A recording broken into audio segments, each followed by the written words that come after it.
Magandang umaga po sa inyong lahat na anyayahan po natin ang Praise and Worship team sa ating pong pagpupuri at pagsamba sa umagang ito. Maraming pong salamat. Hello, good morning po sa lahat. Happy Mother's Day po sa lahat ng mothers from MCBC family. Ngayon po ay tayo po ay magpuri sa Panginoon. Tayo po tayong lahat at awitan po natin ang Panginoon. Halina at magpuri, itaas ang ngalan ng Panginoon. Sa Kanya ay umawin, ipagdiwang ang paghahari ng Diyos. Luluhod ang sandaigdigan, ang mga langit at lupa. Si Jesus ay papahayag, siya ang Diyos na dakila.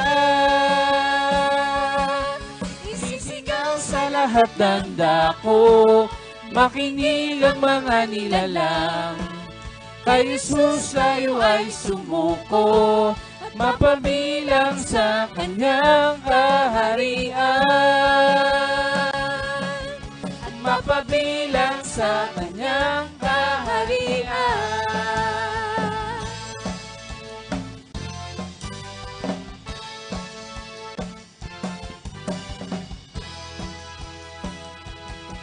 halina at magpuri, itaas ang ngalan ng Panginoon. Sa Kanya ay umawi, ipagdiwang ang paghahari ng Diyos. Luluhod ang sandaigdigan, ang mga langit at lupa. Si Jesus ay papahayag, siya ang Diyos na dakila. Isisigaw sa lahat ng dako, makinig ang mga nilalang. Kay Jesus tayo ay sumuko, at mapabilang sa kanyang kaharian. Mapabilang sa kanyang kaharian. Isisigaw sa lahat ng dako, makinig ang mga nilalang. Kay Jesus tayo ay sumuko, at mapabilang sa kanyang kaharian. At mapabilang sa kanyang kaharian.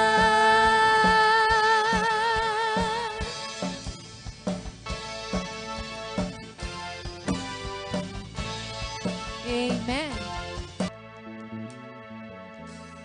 Narito kami, nagpapakumbaba, sumasamba sa iisang Diyos. Hinahanap namin kariktan ng iyong mukha, sumasamo sa iyong pagkilos. At sa himig na hangin, tanging dalangin, kami katagpuin. Iparanas mo sa amin ang iyong kapangyarihan. Ipamalas mo sa amin ang iyong kalwalhatian, hanggang ang aming kaluluwa'y mapuspos ng lubusan, at sa aming kalagitnaan ay bumabag ang kalangitan. Dakila ang iyong ngalan.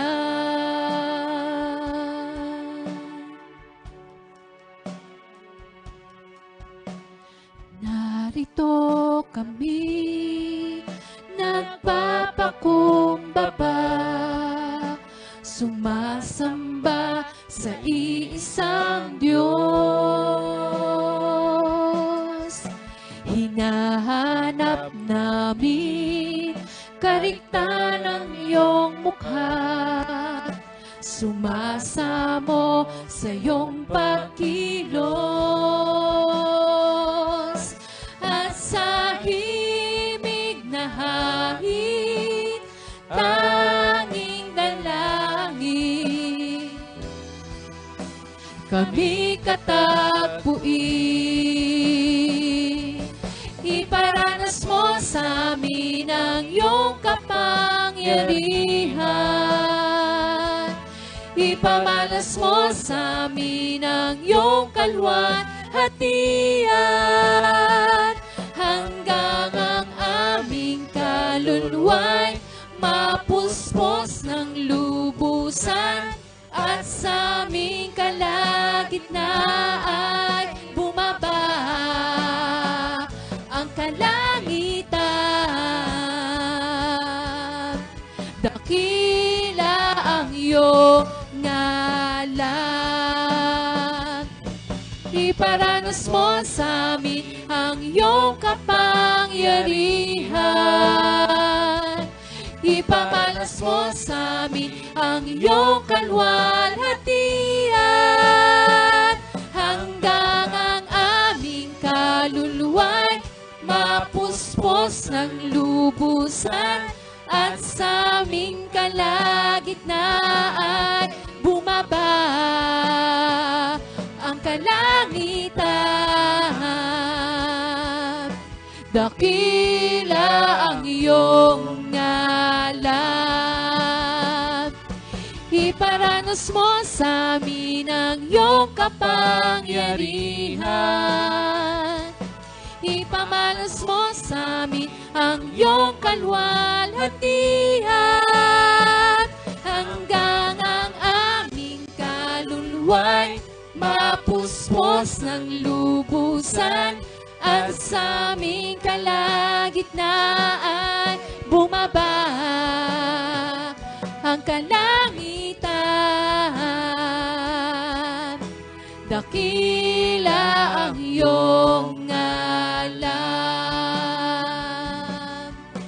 dakila ang iyong ngalan,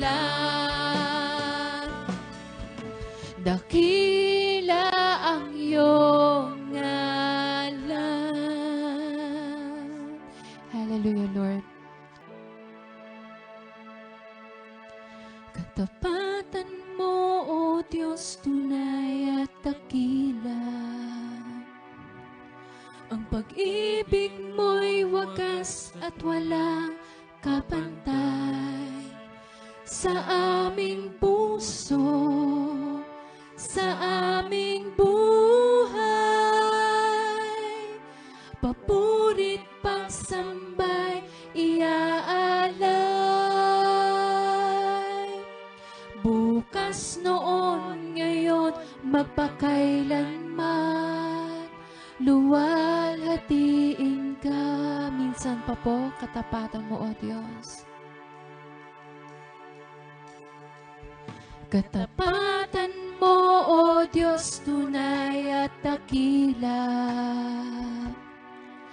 Ang pag-ibig mo'y wagas at walang kapantay.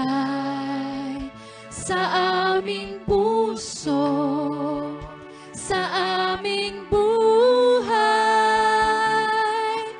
papurit pagsambay iaalay. Bukas, noon, ngayon, magpakailanman, luwalhatiin ka.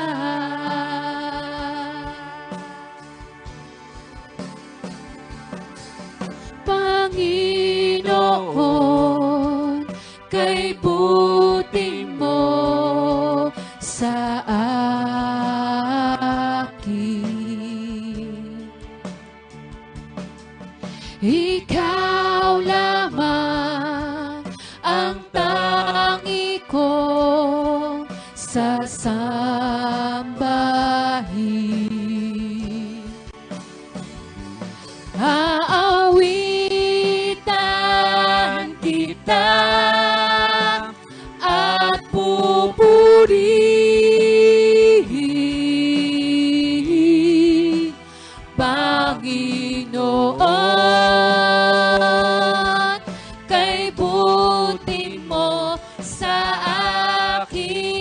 aawitan kita. Aawitan kita at pupurihin, Panginoon, kay buti mo sa akin. Aawitan kita. Aawitan kita at pupurihin,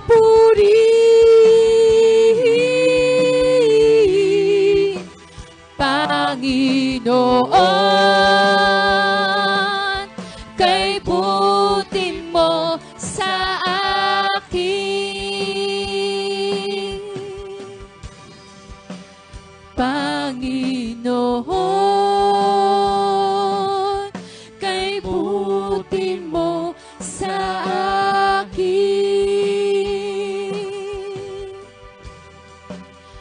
Panginoon, kay buti mo sa akin.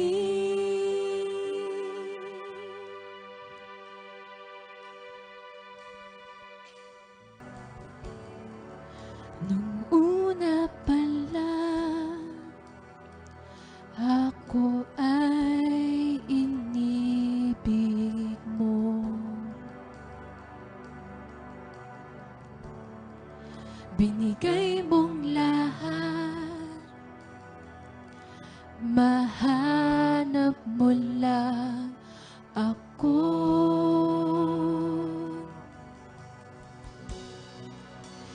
Kapahingahan, nasumpungan,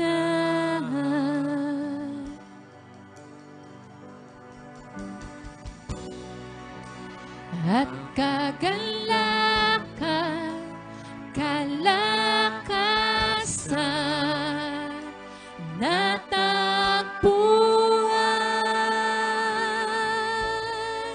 Hinanap ako ng pag-ibig mo, kasaganaan nararanasan, may kapayapaan at kaligtasan. Jesus, ikaw ang kapahingahan ko.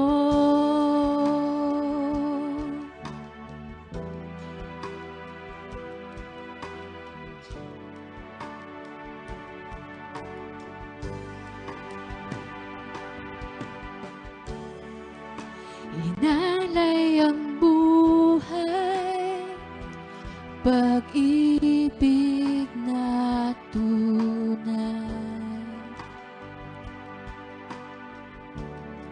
sadyang kay tamis, kagandahan mo'y magpakailanman. Hinanap ako ng pag-ibig mo, kasaganaan nararanasan, may kapayapaan at kaligtasan. Jesus, ikaw, Jesus, hinanap ako ng pag-ibig mo, kasaganaan nararanasan, may kapayapaan at kaligtasan. Jesus, ikaw, Jesus, hinanap ako ng pag-ibig mo, kasaganaan nararanasan, may kapayapaan at kaligtasan. Jesus, ikaw ang kapahingahan ko.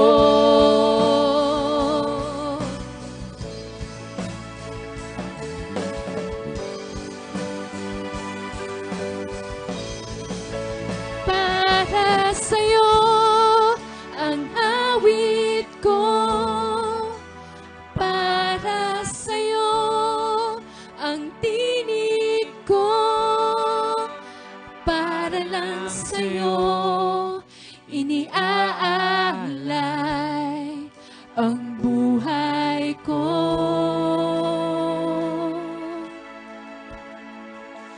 Para sa'yo ang awit ko, para sa'yo ang tinig ko, para lang sa'yo iniaalay ang buhay ko. Sabihin po natin ito sa Panginoon, para sa'yo. Para sa'yo ang awit ko, para sa'yo ang tinig ko, para lang sa'yo iniaalay ang buhay ko. Hinanap ako ng pag-ibig mo, kasaganaan nararanasan, may kapayapaan at kaligtasan. Jesus, ikaw, Jesus, hinanap ako ng pag-ibig mo, kasaganaan nararanasan, may kapayapaan at kaligtasan. Jesus, ikaw ang kapahingahan ko.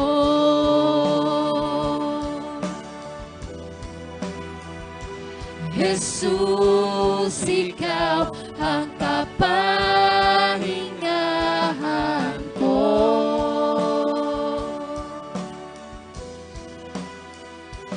Jesus, ikaw ang kapahingahan ko. Isang napagandang umaga naman po ang pinagkaloob ng Panginoon sa atin upang tayo po ay sama-samang sumamba sa Kanya. Manalangin po tayo. Ama naming Diyos, sa pangalan ng iyong anak na si Jesus, kami po papasalamat at kinikilalang ikaw ang aming Panginoon, tagapagligtas tayong pong buhay. Ikaw ang hari ng mga harit, Panginoon ng mga Panginoon. Ikaw ang nakakaalam ng aming buhay. Nagtakda kung ilang taon ang aming pong ibubuhay. At ikaw ang nakakaalam kung saan ang hangganan ng aming pong buhay. Kaya Panginoon, patuloy naming lalagay ang buhay sa inyong mga kamay. Humihingi na inyo pong biyaya, kahabagan, pagsasaayos ng buhay namin upang ang buhay na ito ay aming pamuhay ayon sa kalooban po ninyo, hindi sa kalooban namin. At ang dalangin po namin, maging handa kami. Ano man ang dumating sa aming pong buhay, anumang pagsubok at hamon na dumating, handa naming harapin dahil alam namin kasama ka namin.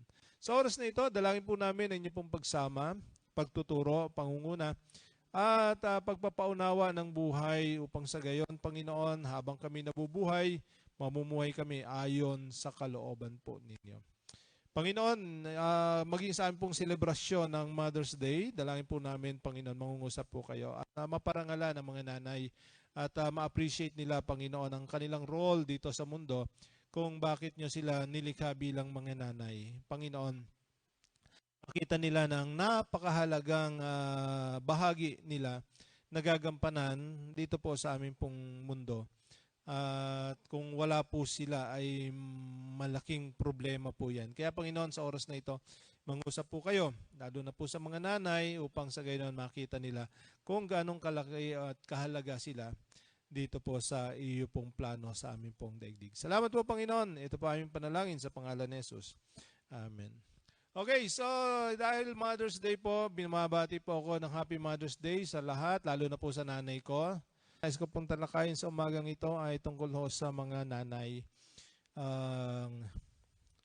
Nakakatakot tong talakayin po ito sapagkat ito po ay nagpapakita na isang perpektong nanay. Ano po, baka ho naman yung iba'y ma-discourage, sabihin niyo, ay hindi ako iyan. Kung hindi kayo ito, pwede kayo maging ganito. No? Kung hindi nyo maabot, at least meron pong ilang mga katangian dito na inyo pong na nasa sa inyo. At gusto ko pong sa pagtalakay po natin, yung mga asawa, ano po, mga tatay at saka yung mga anak, ay ma-appreciate ninyo yung inyo pong mga nanay dahil sa mga katangian ito. Ngayon, kung yung mga nanay ninyo ay hindi ganito, huwag nyo namang aawayin. Oy, sabi ni Pastor, dapat ganito ka. Hindi ho ganon, no? Wala tayong ganong layunin. Gusto lang natin ipakita, ito ang disenyo ng Diyos, ito ang dito natutuwa ang Diyos, ano? At kahit yung mga tao ay natutuwa sa ganitong katangian ng mga kababaihan. Pero ganito rin po, ano? Gusto ko lang paalalahanan, huwag naman tayo maging perfectionist. Ano? Kung paano tayo mga kalalakihan, hindi naman tayo perfecto. Pag tayo hihanapan din ng Diyos ng kanyang expectation sa atin, baka hindi rin tayo makapasa, hindi po ba? Pero ganito, sa mga kababaihan, magandang maging layunin po ninyo ang ganitong mga katangian. Ano po, ay mga dalaga na gustong maging nanay someday, ay humanda na ho kayo. Ito ang dapat ninyong paghandaan. Ang pag-aasawa at pagkakaroon po ng anak ay hindi ho madali. Hindi ho madali. Bagaman na siyempre, mga lalaki, mga babae, excited mag-asawa, excited magkaanak, pero alam po ba niyan, yung mga excitement na yan, may kasamang responsibilities. Ano? Hindi kailangan puro excitement yan yung mga excitement natin ay nagiging frustration pagka hindi natin nakita na may kasamang mga responsibilidad na dapat po natin ginagampanan. Tayo po'y nabuhay dito, nilagay po tayo ng Diyos dito sa daigdig na may kasama ng responsibilities. At hindi ho tayo makakatakas po sa mga responsibilidad na yan. Ano po? Habang tayo nagsasaya sa ating buhay, ay atin din titingnan ang mga obligasyon at responsibilidad na dapat po nating nilalakaran ayon sa disenyo ng Diyos. Buksan po natin ating mga Biblia, Proverbs 31. Proverbs 31.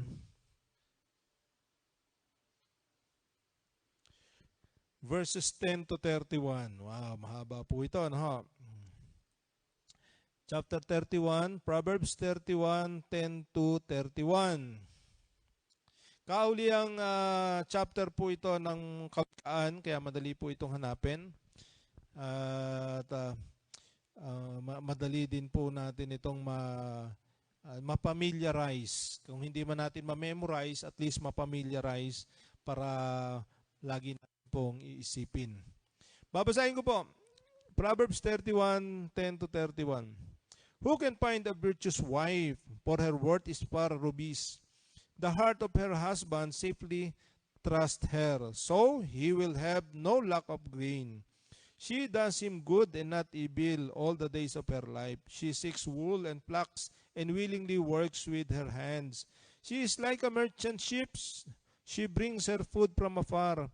She also rises while it is yet night and provides food for her household and a portion for her maidservant. She considers a field and buys it. From her profit she plants a vineyard. She girds herself with strength and strengthens her arms. She perceives that her merchandise is good and her lamp does not go out by night. She stretches out her hands to the and her hands hold the spindle. She extends her hand to the poor. Yes, she reaches out her hands to the needy. She is not afraid of snow for her household, for all her household is clothed with scarlet. She makes tapestry for herself. Her clothing is fine linen and purple. Her husband is known in the gates when he sits among the elders of the land. She makes linen garments and sells them, and supplies sashes for the merchants. Strength and honor are her clothing. She shall rejoice in time. She shall rejoice in time to come. She opens her mouth with wisdom, and on her tongue is the law of kindness. She watches over the ways of her household and does not eat the bread of idleness. Her children rise up and call her blessed, her husband also, and he praises her. My daughters have done well, but you excel them all. Charm is deceitful, and beauty is vain, and beauty is passing away, but a woman who fears the Lord, she shall be praised. Give her of the fruit of her hands, and let her own works praise in the gates. Palain po ng Panginoon ang kanya pong mga salita. Sa mga kababaihan, lalo na po sa mga kadalagahan, na-observe naman po natin yan nung tayo po binata pa, medyo bata-bata pa, nakikita po naman natin kahit hanggang ngayon sa mga kabataan, normal naman na ang mga babae ay mahilig magpaganda. Conscious sa kanilang figure, conscious sa kanilang beauty, sa kanilang skin, sa kanilang buhok, sa kanilang mata, conscious sa kanilang mga ilong, at lahat ng mga bahagi ng katawan ay conscious. Kaya po ang mga kababaihan ay may kakambal na salamin. Kami mga kalalakihan, hindi kami mahilig magsalamin. Ewan ko lang, yung iba mahilig din, pero generally speaking, bihira po sa kalalakihan ang mahilig magsalamin. Kagaya ko ng binabanggit ko dati, kami po mga kalalakihan ay nakakalabas ng bahay nang hindi tumitingin sa salamin. Pwede sa amin yon. Ang mga kababaihan, hindi lumalabas ng bahay hanggang hindi nakakatingin sa salamin. Tama? Taas ang kamay ng mga kababaihan na nakakalabas ng hindi nagnanalamin. Kahit minsan. May baon. Okay, ano ay nagpapaganda bago lumabas at pagka nakarating sa pupuntahan, may tinatawag pa huyang retats. Ayan. Kalimitan ho yan sa mga dalaga. Pag mag-asawa na, pag may asawa na, andun pa rin pero hindi na masyado. Kasi nga po, normal sa isang babae ang maging beauty conscious. Abnormal naman sa pagkalalaki ho yung ganyan. Hindi, ibig sabihin abnormal, hindi naman masama. Ibig sabihin, hindi pangkaraniwan sa mga kalalakihan na maging beauty conscious. So, ang mga kababaihan po ay maintindihan natin na sila po ay matagal tumingin sa salamin at maya't maya ay tumitingin sa salamin. Yung nakapanalamin na, mananalamin pa ulit. Lalo na sa mga dalaga. Yung bang pag tinubuan ng taghihawat ay nako-conscious. Hindi ko po alam kung bakit. Ako nung binata ay malimit din tubo ng taghihawat. Hindi ako conscious. Sa akin okay lang, normal ho 'yan. Mga tao naman talaga tinutubuan ng taghihawat, Yan. At ako'y natutuwa pag ako'y may taghihawat dahil meron ako matitiris. Ayan, ang maganda diyan. Pero sa mga kababaihan, yan ho ay tinatago.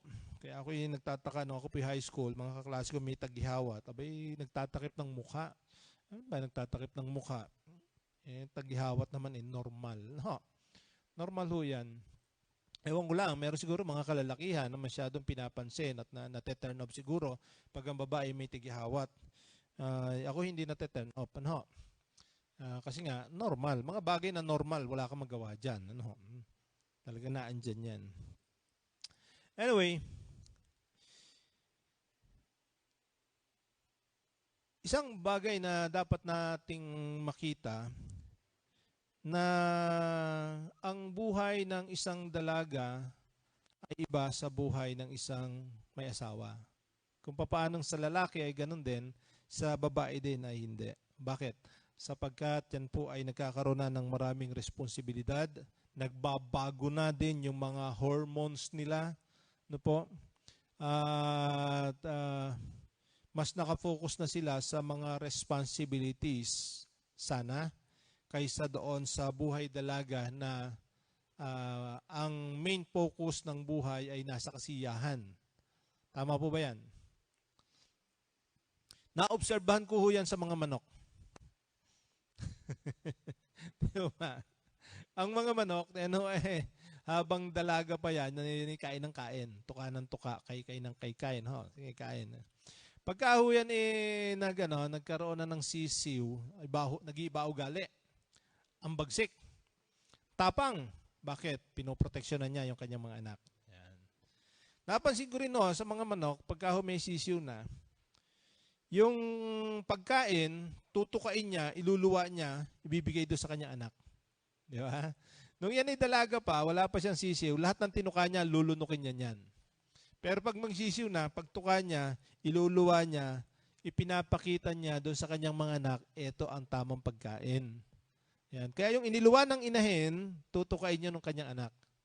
Hanggang sa lumaki, alam na ng mga sisiw, yung pala ang tamang pagkain. So hanggang pagka marunong na silang magkaykay, marunong na silang maghanap buhay, sila po ay iiwanan na rin o inihiwalay ng nanay na manok at magsisimula na uling mangitlog. Ano bang pinapakita? May pagbabago ng ugali. Kahit sa aso, may pagbabago ng ugali. Ang mga hayop, pagka nagkakaanak, nagbabago ugali. Ganun din po sa tao, nagkakaroon ng pagbabago. Na dati po, ang mga kadalagahan ay ang iniisip yung mga sarili, yung itsura, yung masaya, yung mga pupuntahan, yung mga masarap kainin. Pagka nagkaasawa, nag-iiba ho ugali. Nagiging mas responsible kaysa sa dati. Ang focus niya ay kanyang mga anak. Tama po ba yan? Sumasang-ayon mo ba kayo? Ayan. Kaya naman, kung minsan, ang mga tatay nagseselo sa anak. Mas mahal ng nanay ang anak kaysa sa asawa. Tama po ba yun? Taas ang kamay ng sumasang-ayon. Normal po yan. Normal po. At nanay, talaga hong yan ay ibibigay ang buhay alang-alang sa kanya pong mga anak. So mga kadalagahan, kung kayo nagpaplanong mag-asawa, ay tumatag na ho kayo. Isipin ninyo, ganito ang magiging ugali. Magbabago ang ugali ninyo. Whether you like it or not, magbabago ang ugali niyo kasi ang focus na ninyo sa anak na, hindi na. Nung kayo dalaga pa, di ba, ang focus nyo sa mga boyfriend na yan, di ba? Talaga namang kinikilig. Pag nakita, narinig mo lang yung pangalan, narinig mo lang yung boses, na kinikilig na, makita mo yung litrato, kilig na. Tapos naging mag-asawa, siyempre honeymoon, lalo ng kiligan yan. Pero pagka nag-asawa, nakita nyo, iba na ang tingin, pag nagkaanak na, iba na ang tingin sa asawa, iba na ang tingin sa anak. Bakit? Kasi siya, nanay na. Iba yung dalaga, iba yung nagkaasawa, iba yung nanay. Yan ay nagkakaroon ng mga pagbabago. At sa mga tatay, mga kalalakihan, kailangan nating maintindihan yan. At tayo ring mga tatay, dapat pagka ganyan, ay makita rin natin ng mga responsibilidad sapagkat mahirap po ang maging nanay. At ang tagumpay ng nanay ay nasa mga tatay. Kailangan suportahan ng mga tatay ang mga nanay upang yung kanyang mga responsibilidad na gagawin para sa kanilang mga anak ay kanya naman pong magampanan. Ayan. Kuminsan po kasi mga tatay nagiging pasaway, yung bang nakikigaya sa anak na nahingi rin ng sobrang atensyon. Papansin din, di ba? Unawain natin, magbabago talaga yung ating mga asawa basta nagkaanak yan. Ang focus niya nasa anak yan. At yan ho'y handang awayin pati asawa alang-alang sa anak. Hindi ho ba? Parang manok yan, di ba? Nung sila po ay magkasama nung tandang, sweet na sweet yan. Pagka nagkaroon na ng sisiw, inaaway na niya yung tandang alang-alang doon sa kanyang sisiw. So, maintindihan natin, may mga pagbabago talagang dapat tayong makita o maunawaan sa atin ng mga pamilya. Well, dito pa nagbigay ng mga magagandang katangian ang sumulat po nito pong huling chapter ng Kawikaan. At kung titingnan po natin ang verse 1 ng chapter 31, ang sabi po rito, the words of King Lemuel, the utterance which his mother taught him. So ito po ay hindi po galing kay Solomon, kundi galing kay Lemuel. Hindi natin masyadong alam kung sino po si Lemuel, pero ito po ang binigay na pangalan. So yung chapter 31 ay iba po yung author niyan, pero isinama pa rin siya sa Book of Proverbs. Kasi ang pagkakaalam po natin, ang Proverbs po ay sulat ni Solomon. Tama po 'yon. Majority ng part ng Proverbs ay kay Solomon, pero meron din po yang mga ilang bahagi na iba po yung author. At ito nga po si King Lemuel. At dito ay pinakita po ni King Lemuel ang kagandahan ng mga ng kababaihan, lalo ng mga nanay. Dito po lang, umpisa pa lang, verse 10. Who can find a virtuous wife? For her worth is far rubies, above rubies. Ang paghahanap daw ng isang mahusay at almost perfect. Ayaw nating gamitin salitang perfect kasi bagaman meron sigurong maabot doon, base sa pamantayan ng isang tao. Pero gamitin na lang natin yung perfect na asawa. Sabi dito, ang hirap humanap. Totoo po yan. Totoo po yan. Kasi ang pag-aasawa ay hindi lamang po ganda ang pinagbabasihan. At kahit nga po, pag tinignan po natin sa huling bahagi po nito, verse 30 and 31, ipinapakita doon na beauty is part of our life, but be ready kasi nagbabago yan. Nagbabago. Kaya kung ang pagbabasihan natin ng pagmamahal ay ang ganda, itsura, paano pag nawala? Baka magbago rin ang ating pagmamahal. No? Pag hindi nakaakit-akit yung ating mga asawa na normal namang nangyayari, di ba? Yung dating sexy ay nagiging siksik. Yan. Yung dating mga dimples, ayan, mga cute na mga dimples ay humahaba po yung mga dati ang dimples ay tuldok, di ba?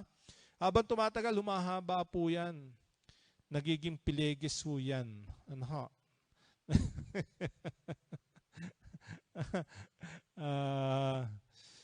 At yung dating masyadong maimis at maayos sa katawan ay kuminsan ay hindi na masyado. Ano? Kasi dati nga po ang kanila pong concern is about themselves. Ngayon ang concern na nila is about their children. So kahit mapabayaan ng sarili, wag lang yung mga anak. Kaya naiintindihan ho natin yan. Ano? Yung dating asawa natin ay amoy pulbo, ngayon ay amoy ginisa. Sibuyas at bawang. Lalo na pag nagpirito pa ng tuyo. Yan ay kumakapit sa balat. Kaya huwag niyong hahanapin yung amoy niyan noong dalaga pa. Nag-iiba ho talaga. Kailangan, ngayon, kung gusto niyo ma-maintain yan, gusto niyo ma-maintain, paalala ko sa mga tatay, mga asawa, gusto niyo ma-maintain yung itsura, yung amoy, yung ganda ng inyong asawa, paglaanan ho ninyo. Malaki ang maintenance ng mga asawa. Malaki ang maintenance. Kaya kung gusto niyo i-maintain niyo yung ganda niya, itsura niya, yung buhok niyan, yung amoy niyan, ay nasa sa lalaki yan. Huwag niyong pupulaan ang inyong asawa kung yan pumapangit at hindi na niyo kagusto yung itsura, kasalanan ho ninyo yan. Kasalanan natin ng mga lalaki. Pinabayaan natin masyado, hindi natin lagyan. Kasi may maintenance ho talaga. Kaya pagka anumang mangyari dyan, pinapangit niyo yan, kasalanan ninyo. Yan. Ay, ang pangit-pangit man ang asawa ko, maghahanap na ako ng iba. Hindi, kasalanan mo yan. Kaya yung pumangit, hindi mo na pinapaparlor. Nung dalaga yan, nagpaparlor yan. Nung naging asawa mo, hindi mo na pinaparlor. Diba? Nung dalaga yan, nagme-makeup yan. Nung nagkaasawa, hindi mo na binibilan ng makeup. Walang lipstick, walang makeup, walang pulbo. Paano bang gaganda yan? Nung dalaga yan, malimit yung maligo. Nung may asawa na, bago maligo yan, liliguan muna niyan yung mga anak, lilinisin yung bahay, magluluto, makakaligo pa ba yan? So mga tatay, gusto nyo manatili, malaki ang maintenance ng asawa. Kaya pinaglalaanan mo yan, pinag-iipunan. Kaya ngayong Mother's Day, hindi ko alam kung pinag-ipunan na ninyo, pinaglaanan ninyo, nung dalaga yan, nakakapag-date yan. Nung asawa na, hindi nyo na dinedate. Paano bang gaganda yan? Di ba? Tapos sasabihin mo, losyang naman. Wala na. Tapos hahanap ka ng bago, hahanap ka ng mas sexy. Nung pinaltan mo yung sexy, pagka isang taon, ganun na rin, katulad na rin ng asawa mo.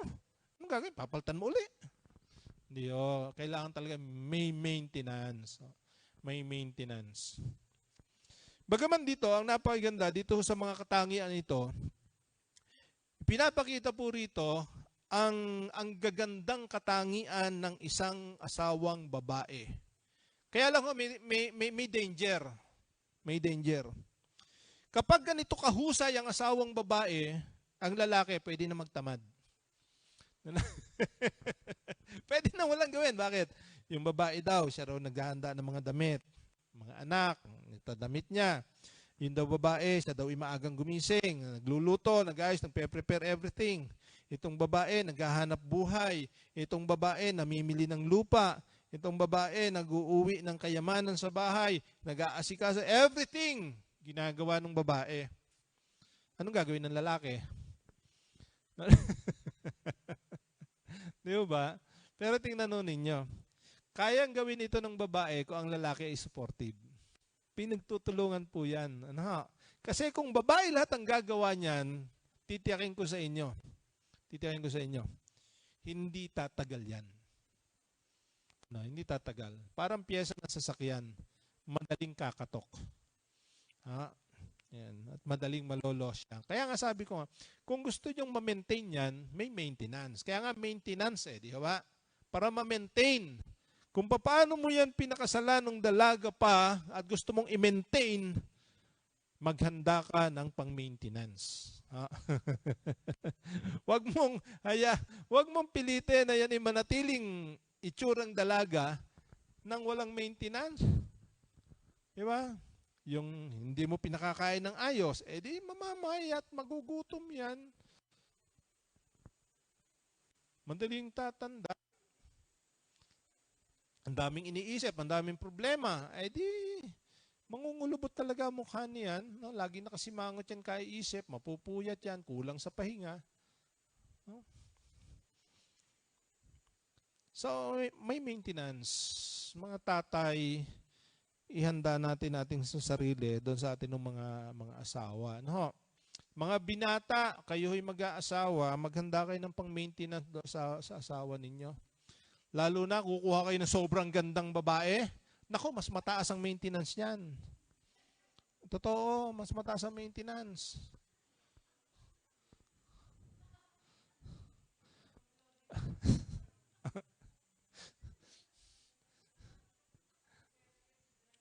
Kasi yung sobrang gagandang babae, konting pumangit, halatang halata.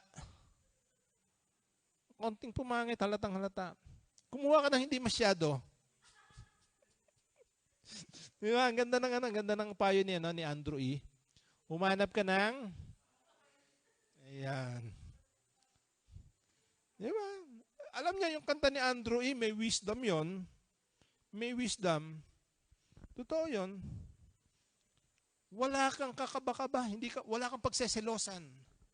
Kasi wala makakagusto kundi ikaw.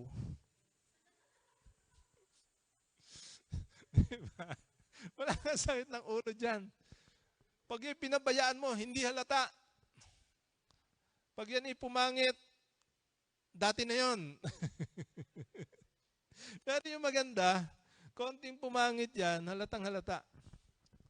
Kaya mga tatay, tingnan ninyo ang inyong asawa ngayon, ikumpara nyo sa dati nyong litrato, anong ginawa nyo sa inyong asawa. Kung yan ay maganda pa hanggang ngayon, ang husay mong mag-alaga, ha? Ang husay mong mag-alaga. Pero kung yan ay pumangit, kasalanan mo yan. Mga anak, kasama ang mga anak na dapat ay tumutulong at nagme-maintain ng nanay. Mga nanay, laksan nyo inyong volume ng inyong gadget. Marinig na inyong mga anak. Mga anak, pag tulong-tulungan ninyo na i-maintain ang inyong nanay. Anong ibig sabihin? Magtulong-tulong tayo na mabawasan ang kanilang isipin at problema. Ang dami kayang iniisip ng mga nanay. Dadagdagan pa natin. Ibig sabihin yung kaya naman nating gawin, tayo nang gagawa niyan. Hindi na sila. Especially kung malalaki naman tayo. Siyempre, nung bata, talagang nanay lahat ang gagawa, di ba? Siya nagluluto, siya everything, lahat. Linis ng bahay. Pero pagka kaya na nating gawin, tutulungan na natin para mabawasan. Siyempre, hindi naman talaga nauubos ang isipin ng nanay. Pero pwedeng mabawasan. Halimbawa, magtatanghali na, kakain na. Sino ba magluluto niyan? Sino ba maghahanda niyan? Pagka nakakain, sino ba maghuhugas ng mga kinainan? Di ba? Yung ba ipoproblemahin pa ng nanay? Kung maliliit pa, pwede. Pero pagka malalaki na tayo, wag na nating hayaang problemahin. Pwede na tayo magkusa. Bahagi yan ng maintenance. Bahagi yan ng papanatili. Kung gusto nyo ng may magandang nanay, may maintenance din yan. Kasama ang mga anak. Pero pagka ang mga anak laging binibigyan ng sakit ng ulo ang nanay, wag ko kayo magtataka pag ang nanay ninyo pumapangit. Wag nyo sisisihin yung tatay, maaring may bahagi siya, pero malaki rin bahagi, mga anak din. Pero pag ang mga anak ay natulong sa nanay, lagi nyo pinapasaya, ay mapapabagal. Mapapabagal ang degradation o ang pagtanda at ang pagpangit ng mga nanay natin. Papagali na, kasi hindi natin maiwasan talaga yung ating dating itsura, hindi talaga yan ma-maintain as is. Talagang mid-degeneration na tinatawag dyan. Pero yan ay napapabagal sa pamamagitan ng pagbabawas ng mga isipin at pagbibigay ng kagalakan sa kanila, yung panatilihin natin silang masaya. Nag-iisip ng magagandang bagay sa halip ng mga pangit na bagay. Yun ay nagpapaganda rin sa kanila. Kaya dito yan dami pong ang gaganda ng mga binanggit ditong katangian po ng mga nanay. Maganda po yon. Kung kayo po'y nanay, ginagawa nyo, maganda po yan. Pero sa atin buong pamilya, kaya ang tawag ko dyan ay pamilya, kasi yan ay team, isang buong team. Nagtutulong-tulong po dapat yan upang ang mga bagay na ito na ginagawa ng nanay ay mapagtulong-tulungan at hindi magbigay ng bigat doon sa nanay lamang. Ulitin ko po, kung ang mga bata ay mga bata pa nga, naintindihan natin yan. Pero habang lumalaki, yan ay nag-share na rin ng responsibility sa nanay at sa buong pamilya upang ang mga isipin, ang trabaho, ang pagod ay mabawasan kasi po ang mga nanay ay hindi na bumabata. Ito po, kung paano nagkakaroon ng degeneration o degradation ang kanila pong itsura, pati po yung kanilang strength, yung lakas, humihina na rin po. Yung nagagawa nila noon, hindi na nila kayang gawin ngayon. Nababawasan na yung lakas nila, yung stamina nila, yung kaya nila magtrabaho mula madaling araw hanggang hating gabi, yan ay habang tumatagal ay nababawasan na.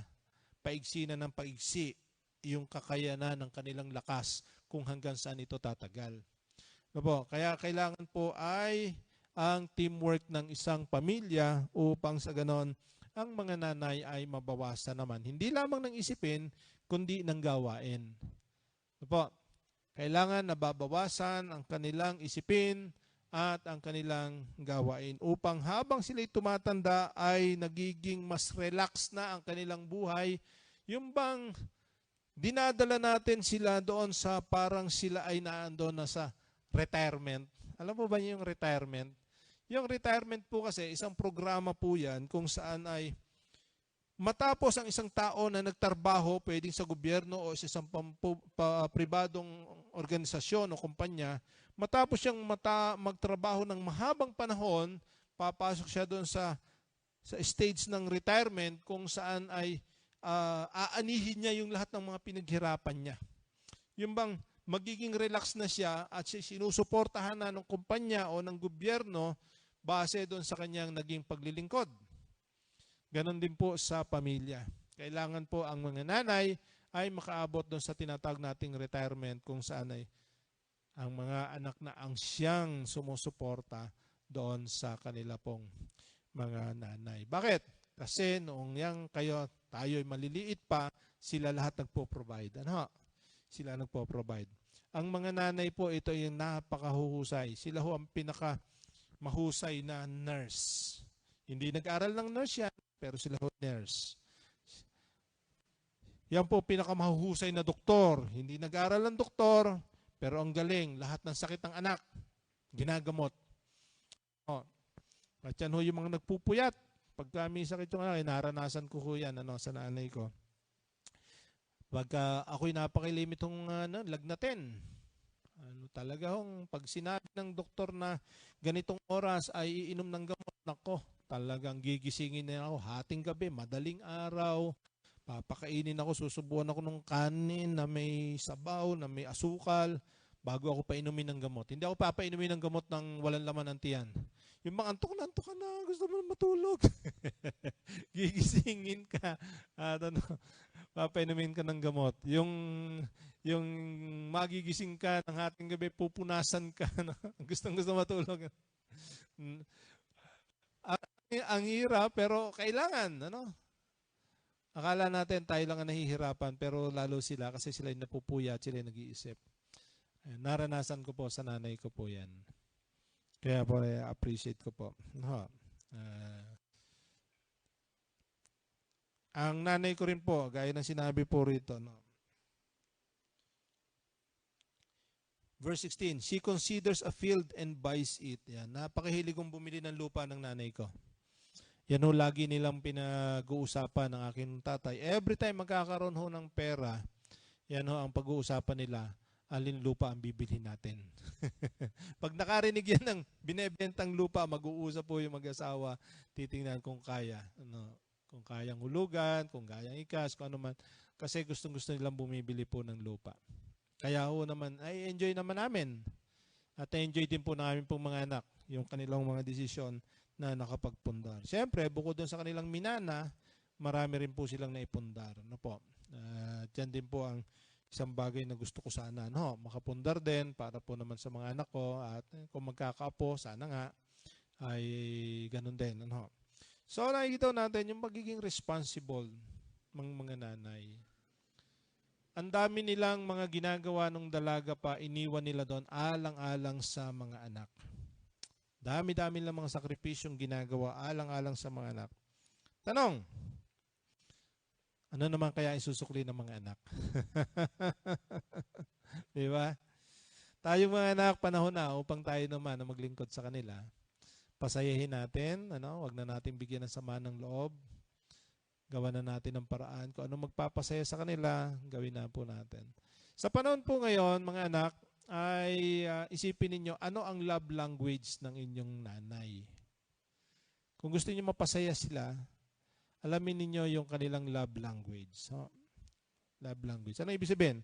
Ano yung expression ng love na lalo nilang na-appreciate? Yun ang inyo pong ipakita para sila po yung maging masaya. Huwag na nating intindihin yung ating sarili. Sila na lang kasi nasa edad na.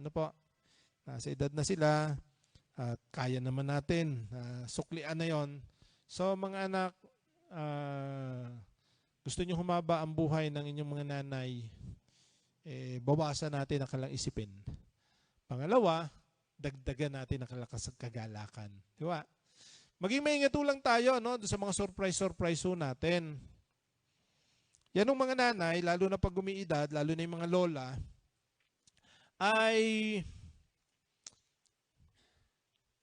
masama ako minsan dyan yung sobrang saya. Kaya kung halimbawa, magbibigay ka ng surprise, huwag nyo namang gugulatin. Pangalawa, huwag yung tansyahin din na hanggang saan yung kaya niyang i-absorb. Ano? Kasi nakikita ko minsan, merong mga sorpresang naatake tuloy yung puso ng lalong nadadali ang buhay. Tatansyahin din natin. Tapos kuminsan, magbibigay ka doon sa nanay o sa lola mo, ewan ko sa inyo, no? Yung iba kasi gusto nila surprise. Ako kasi sa akin, sa akin. Kung meron kayong bibigay, tanungin mo na lang ako, ano bang gusto mo? Kasi baka yung ibinigay nyo sa akin, hindi ko gusto. So, pwede yan, tingnan niya, ano yung kanilang gusto natin nyo pong ibigay para naman ma-appreciate nila. Huwag tayo magbigay yung gusto lang natin. Bigyan natin yung gusto nila, di ba? Ayun, para magawa. Lalo na ngayon, Mother's Day, yung isip ko, paano nyo mapapasaya ang mga nanay sa panahong ito? Siyempre, number 1 dyan, gift giving. Pangalawa, quality time. Ayan. Ano yung pangatlo? Words of affirmation. Ayan. Pang-apat, yung ating pagtulong. Anong tawag nga doon? Acts of service. Yan, acts of service. Tinutulungan sila. And lastly, ano yung pang physical touch. Ayan. Physical touch. Mga apo, mga anak, yung bang mga nanay ninyo, hinahalikan nyo pa? O mga lola ninyo, hinahalikan nyo pa? Ngayon, hindi masyado, kasi may physical distancing. Bawal ang physical touch. Pero kung hinahalikan nyo ba? Alam po ninyo, yung lola ko, yung nanay ni tatay, si Lola Amada, ay meron niyang binanggit minsan, meron niyang binanggit minsan. Sabi niya, yan na lang ikang si Arsenio. Arsenio yung tatay ko eh. Yan ika si Arsenio, yan lang ika ang humahawak sa akin. Sabi nung isang anak, natatawa siya. Gusto pala ni Lola si hinahawakan, hindi naman nagsasabi. Ito niya, matanda na, naghahanap pala ng physical touch. Kaya sabi, yung tatay ko raw, si Arsenio, yun humahawak sa kanya. Alam niyo, natuwa ako dahil tatay ko yon. Pero nalungkot ako, ito pala yung mga damdamin ng mga tumatanda. Kaya sabi ko, sana wag naman dumating sa punto ng panahon na ganun din ako. Yung hanggahanap ako nung hawak ng anak ko tapos hinwala. Sana wag naman. Kaya, ganito, mga anak, mga apo, ipadama po ninyo sa mga nanay, mga lola, yung physical touch, quality time. Ayan. Tapos na yung panahon na yung hingi tayo ng hingi sa kanila. Alam niyo yung mga lola, napakahilig magbigay sa mga apo eh. No? Hindi yan mahilig magbigay sa anak. Sa apo, mahilig. Kaya mga anak nagseselos. Mahilig yan magbigay sa mga apo. Pero mga apo, panahon na. Kung kaya na, may hanap buhay na kayo. Kung wala naman, okay lang yan. Kung may hanap buhay na, tayo na magbigay sa kanila. At yun ay tuwan-tuwa na. Tuwan-tuwa na. Mabigyan nyo kahit maliit na bagay, masayang-masaya na, ibig sabihin naalala po sila. Nahawakan nyo sa kamay, kinikisan. Tiyakin nyo lang wala kayong COVID kung kikis. Madadali ang buhay. Ano ibig sabihin? Paglingkuran ho natin ang mga nanay, mga lola po natin, So, kasi ang tawag natin dyan is paying back. Paying back. Yung tinutumbasan na natin yung kanilang nagawa dati. Na tayo naman ang mayroong tungkulin na paglingkuran sila at pasayin sila. Ano ngayon, ano? Mother's Day, let's think of anything na makapagbigay ng kagalakan sa kanila. Pero kahit hindi Mother's Day, kahit tapos na yung Mother's Day, kailangan tuloy-tuloy po natin ang magandang trato po natin sa mga nanay, sa mga lola, sapagkat yan po ay napakaganda. Yan na lang po ang ating maipapabaon sa kanila sa panahon ngayon. Ano po? At naniniwala po tayo doon sa prinsipyo po ng Diyos, what you sow is what you reap. Kaya kung tayo po ay nagtanim ng kagandahang loob sa mga nanay at mga lola natin, naniniwala tayo, aanihin din po natin yan bilang ganti ng Panginoon sa atin. So, as we celebrate Mother's Day, ay ini-encourage ko po, mga asawa, mga anak, mga apo, ay atin ng pasahin ng mga nanay sa panahon po ngayon. Wag naman ngayon lang din. Kundi simula ngayon ay maging goal na natin, maging lifestyle na natin na lagi natin silang pinapasaya. Kasi alam po niya, ang sarap magpasaya ng tao. Napakasarap magpasaya ng tao. Yung malaman mong natuwa siya sa ginawa mo, ang sarap po sa pakiramdam. Yan yung mga bagay na hindi nababayaran. Pag meron tayong napasaya. So, yan po encouragement po natin. I-appreciate po natin sila, no? Yung mga nagawa nila. Kahit, ito po, lagi binibigyan din ko po. Hindi po sila mga perpekto. Huwag nating hanapan ng perfection. Kasi pag hinanap natin yung mga imperfection nila, ay mapoprostrate po tayo. Hanapin natin yung magagandang bagay na nagawa nila kasi yun yung alam nilang gawin. Yun yung alam nilang gawin, ginawa nila para sa kanila, tama yun. So, hanapin natin yon. Yung mga mali, i-consider natin na hindi nila naisip yon o di kaya lampas sa kanilang kaisipan o baka yan ay bunga ng kanila ring mga dating karanasan kaya yung kanilang mga ginagawa o ugali ay iba sa expectation natin. So, unawain po natin. Kasi dadating ang panahon, tayo rin ang uunawain ng ibang mga tao. So, pasahin po natin ang ating mga nanay, mga lola.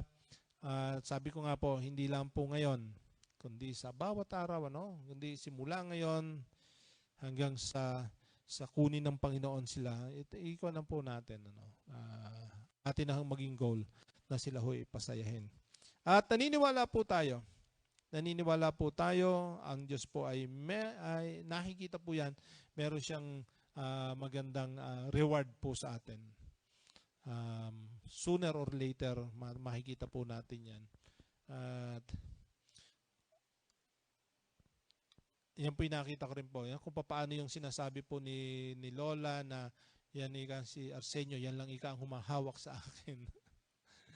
Nakita ko po naman, pinagpala ng Panginoon ng tatay ko at kami po ay nakikinabang sa blessing na yan. Hanggang sa mga apo ay andun po yung blessing. Why? Kasi yung prinsipyo po ng Bible, honor your father and your mother so that you will live a long life. So, nakuan po namin yan. Nararanasan po namin yan. Okay? So, sa mga nanay, mga lola, Happy Mother's Day po sa inyo.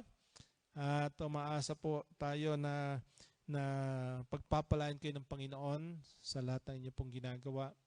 At aanihin po ninyo lahat ng mga itinanim ninyo sa inyo pong mga asawa, sa inyong mga anak, sa inyong mga apo. Ayan po ay nakita ng Panginoon. At handa ang Panginoon na i-reward kayo base sa mga bagay na yan. Nais ko pong ipanalangin ang mga nanay ngayon. Ayan, yung pong gustong tumayo, pwedeng tumayo. Yung hindi na makatayo, okay na lang. Naintindihan natin.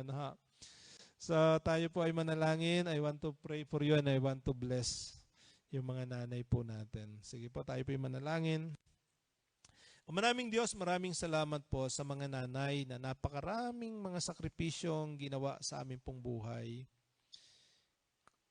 Hindi po nagawa ng mga tatay yan. Kahit ang mga tatay ang babait, responsible, pero ang daming nagagawa ang mga nanay, hindi ho nagagawa ng mga tatay. Dahil hindi yun ang linya namin at hindi rin yun yung line of thoughts namin. Hindi yun yung mga priorities namin. Pero yung mga nanay, ibang klase. Kahit yung nararamdaman ng kanilang anak, sanggol pa lang, iyak pa lang, alam na nila kung anong nararamdaman. Kung yan man ay may sakit, yan ba ay inaantok, yan ba ay nagugutom, yan ba ay madumi. Alam nila kung ano ang uri ng iyak ng bata, kahit alam nila kung anong gagawin. Hindi namin alam yon bilang mga tatay, bilang mga kalalakihan, hindi namin alam. Ang alam lang namin, pag umiyak ang bata, gutom. Pero ang mga nanay, alam nila ang pagkakaiba ng mga iyak. Isang klaseng kaloob po ninyo, kakayanang ipinagkaloob niyo po sa kanila bilang tagapag-alaga po ng mga bata. Salamat po, Panginoon. Salamat sa kanilang pong sobrang malasakit sa amin. Kuminsan, Panginoon, ay alam namin pero hindi namin na-appreciate.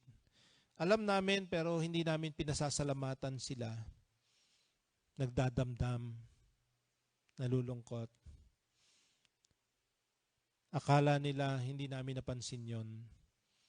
Pero totoo, o kuminsan, hindi rin lang kami expressive doon sa mga nakikita naming magagandang ginagawa ng mga nanay. Kaya Panginoon, ipaunawa niyo po sa amin. Kaming mga asawang lalaki, yung mga anak, yung mga apo, Panginoon, dalangin ko po, maging sensitibo po sila sa nararamdaman ng mga kababaihan. Yung mga kalungkutan nila, yung mga expectation nila, at maging yung mga kasiyahan nila, makita namin at ito ay matugunan namin upang ito ay magbigay ng kagalakan sa kanila.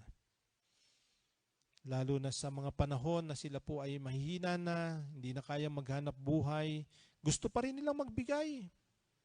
Kahit wala ng income. Panginoon, ayan yung makita naman namin yun. Kami naman ang magbigay sa kanila. Kami naman ang tumulong, kami naman ang bumuhay sa aming pong mga magulang. Upang sa gayon, Panginoon, yung aming Panginoon kagandahang loob na ginagawa sa kanila, ma-appreciate din ang mga susunod na saling lahi. Ma-maintain po namin ang ganong klaseng kultura na habang kami nagkakaedad, nagkakaroon din kami ng tungkulin sa aming pong mga magulang. Panginoon, ngayon pong Mother's Day, pinagpapala po namin ang mga nanay, ang mga lola, sa kanilang pananampalataya, tibay ng kalooban, lakas ng katawan, na kahit hindi na nila kaya, gagawin pa rin nila alang-alang sa kanilang mga anak. Pipilitin nilang gawin yun kahit hindi kaya. Alam nilang hindi nila kaya yon, pero ginagawan pa rin ng paraan. Panginoon, turuan niyo kaming ma-appreciate yon at masuklian din naman ito ng aming pagmamahal sa kanila. Sa pagse-celebrate ngayon ng Mother's Day, dalangin po namin, mabigyan namin ng kagalakan ng mga nanay. Maipadama namin ang pag-ibig sa kanila. Masabi man lang namin, I love you nanay, I love you lola. Masabi namin yan ang galing sa aming pong puso. Na hindi lamang yan ngayong Mother's Day, kundi dalangin po namin, ngayon ito maging simula ng isang magandang pagtrato namin sa kanila. Hindi namin na malayan sila pala ay may mga expectations sa amin. Yung mahawakan man lang namin, mahalikan man lang namin, masayang-masaya na sila. How much more kung mapaglingkuran pa namin? Yung mabigyan pa namin sila ng mga quality time. Yung mapagaan namin yung mga kabigatang ginagawa at iniisip nila. Panginoon, ilagay niyo po ninyo sa amin po mga puso ang mga bagay na yan upang sa anumang kaparaanan makapagbigay kami ng kaluguran sa kanila. At malaman nila na na-appreciate po namin ang kanilang mga sakripisyo sa amin. Maraming salamat po, Panginoon. Ang manaming Diyos, ito po ay magagawa lang namin sa tulong po ninyo at sa kapangyarihan po ninyo. Kayo po ang Diyos na makagagawa, higit sa kaya naming isipin o hilingin. Lord, release niyo po ang mga pagpapala sa mga nanay, sa mga lola. Dagdagan niyo pa ang kalakasan at taglay po nila. At hayaan niyo pong magkaroon ng pagbabago sa kanilang kapaligiran, pagbabago na magdadagdag ng kagalakan sa kanila. At ma-appreciate nila na yung lahat ng kanilang magpapagal nung araw, hindi nawala ng kabuluhan. Ngayon nila aanihin. Maraming salamat po. Dalangin ko rin po, Panginoon, mga nanay, mga lola, maging magandang impluwensya, Panginoon, sa mga kabataan po ngayon. Hindi lang sa kanilang mga anak, kundi sa mga tao sa kanilang kapaligiran. Sila ay maging impluwensya, lalo na, Panginoon, hindi lang sa kagandahan loob, kundi lalo sa kaligtasan. Na sila gamitin nyo, pagbabahagi ng inyong salita, pananalangin, pag-i-intercede, upang sa gayon, Panginoon, ay lalo nilang magampanan ang magandang plano at layunin po ninyo. Maraming salamat po, Panginoon. Ito po aming panalangin sa pangalan ni Jesus. Amen. Amen.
Always meaning more than I could see.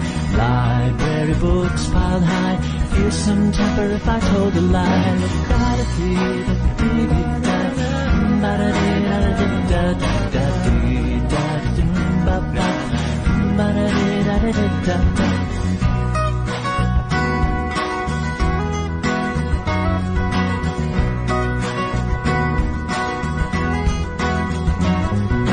High school plays, college days, she guides me through this maze. Phone calls, holiday meals, listening, telling how she feels.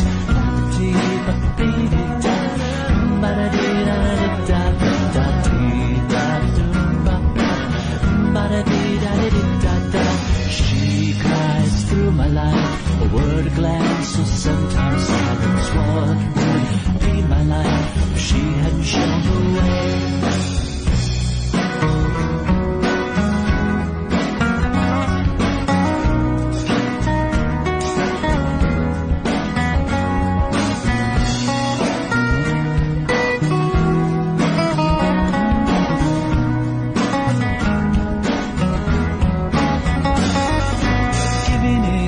Children's rooms, snatching dollars ever so thin. Video games and Bart the cat, we shall see the money think about that. To